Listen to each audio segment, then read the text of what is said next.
The first Cat Empire album was probably about the fourth or fifth thing we'd recorded an EP, and we just sold that at gigs, and then we did something with more songs than that on it, so I guess that was called an album, but it never really got released. That was just a thing to sell to people at gigs, which I guess was our motivation for recording in the first place. But just I think we kind of knew that we could do a lot better, and we had to make the album, and luckily a lot of people were starting to come to our shows in Melbourne and Sydney and Adelaide. We were starting to travel around, so the gigs kind of funded the recording. We got onto this guy, Andy Baldwin. I think we'd heard what he'd done on the Professor Ratbaggy album. We were listening to that at Ollie's house, so we just, looked on the back of the album and it said produced by Professor Ratbaggy and Andy Baldwin, and then I think somebody had his phone number somehow. It was a friend of a friend, so we just called him up, and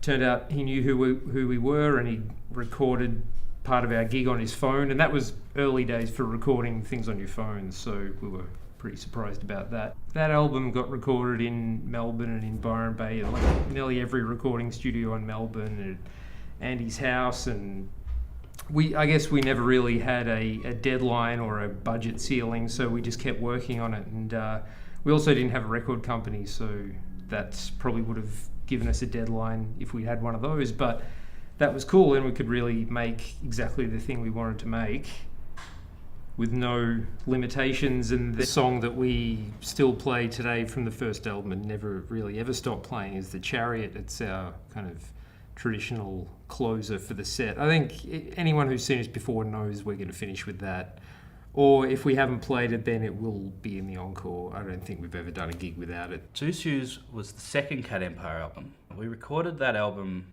in Cuba, and the reason for that was that we all loved the album Buena Vista Social Club that came out just not too long before that.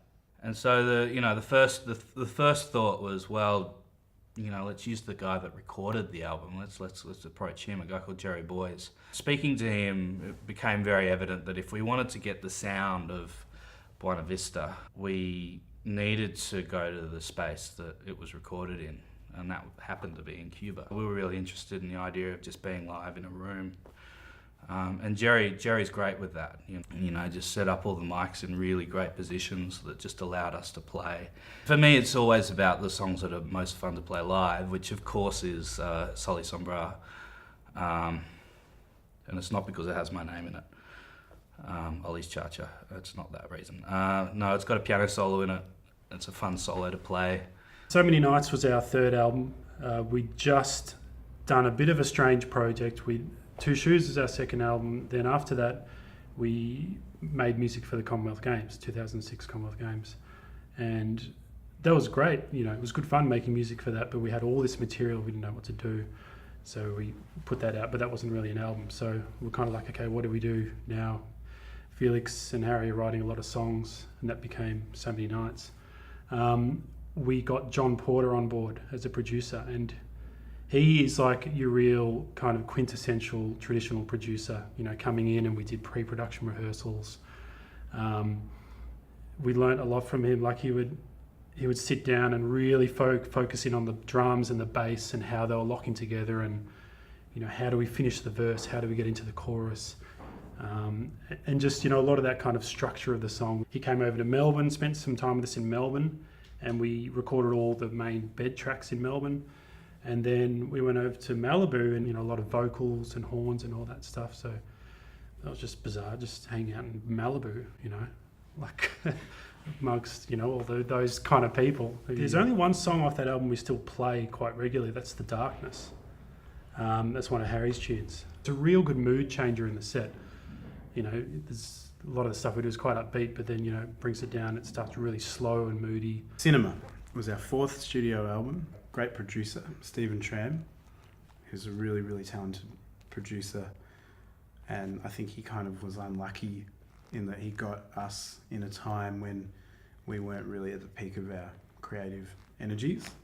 I remember Steve wanted to tape all his fingers together because he said he played too many notes. Yeah, he actually did. He gaff taped all his fingers together so he couldn't play so many notes. He took all the cymbals off Will's drum kit. And, you know, maybe he pushed the band in places the band didn't want to go. But he is a great producer. I think one of the most talented out there. There's a song on that record called The Only Light, or Only Light. We haven't played it for years. I think most of the band would agree that it's the best sounding thing we've ever recorded. And everyone's so proud of that. Just that, the mood on that recording, you know.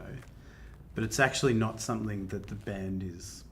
It's not like our bag, you know. It's not like what we're known for or what anyone really wants from us. But we really enjoyed that. Steal a Light was the Cat Empire's 5th album, and I was in a pretty difficult place in my life personally. It felt to me an impossible situation, so I went overseas as a kind of a response to that. Friends of mine were working on the Special Olympics in Athens, and that was its own kind of chaotic affair. Athens was in a fair degree of turmoil, and I went there for a couple of weeks, and this stadium was marble, and it was, you know, the original Olympic stadium, a very beautiful place, and the riots were happening, and so I was in this quite bizarre place, and also the organisation, as you can imagine, of an event like that in the midst of that sort of thing with politicians around and everything was absolutely chaotic. But people like Stevie Wonder had arrived, and they were going to play the closing ceremony, and they got this call because the presenters who were supposed to fly over from America had seen the news on the BBC or something like that, which was a lot of tear gas and a lot of fires and things like that, and not showed up. And I put on this suit, and I ended up sort of being a host for the beginning of the closing ceremony. So if you can imagine Athens sort of burning in the background, and these politicians being really worried about, you know, their houses being bottled kind of thing. And I had this Grecian TV hostess on my arm, and I was being told the corniest things to say on this earpiece.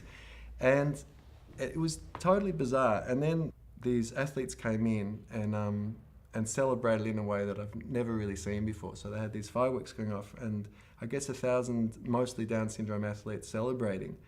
And it was at that point that I realised, in that whole cacophony and confusion of, I suppose, human experience or something like that, I felt my joy again. And in the way it relates to music for me, it was that I wanted to stop making sense of things. I wanted to just write something that was exuberant and over the top, and part of something that could be as kind of meaningless and fantastic as the thing that I was in there. I sort of associate that album with that time in my life where I was both really deeply sad and confused, but then also allowed this access to this wonderful kind of confusion. And instead of saying, oh, confusion is a bad thing, I kind of came to celebrate it after that. And I think for me, the Cat Empire's changed since then because of that experience.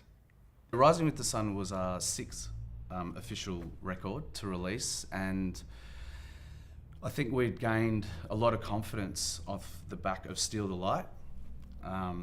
Steal the Light really cemented us. We were really comfortable, you know, working with Yarn, you know, was such a good thing for everyone, and there was just no hesitation, you know, to really want to work with him again. The track that really stands out the most for me from the Rising with the Sun record is Daggers Drawn.